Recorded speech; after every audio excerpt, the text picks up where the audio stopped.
सावास भट्टा सावास आरती साईबाबा लाडूने आनंदात स्वस्वरूपे राहे गंगात मोमोक्ष जनादावी निज डोळा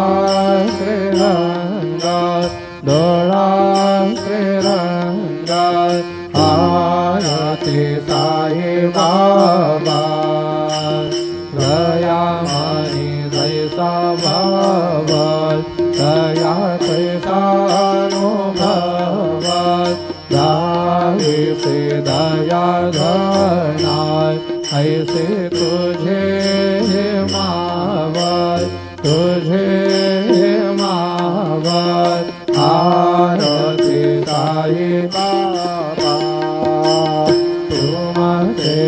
नाम ध्यातात हरे संस्कृती व्यथात अगाध तव करणी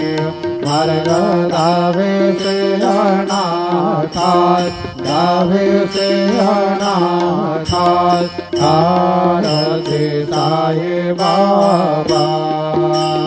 कलियुगे अवतार सगुण परब्रह्म साचार अवतीर्ण झालासे स्वामी दत्त दिगंबर दत्त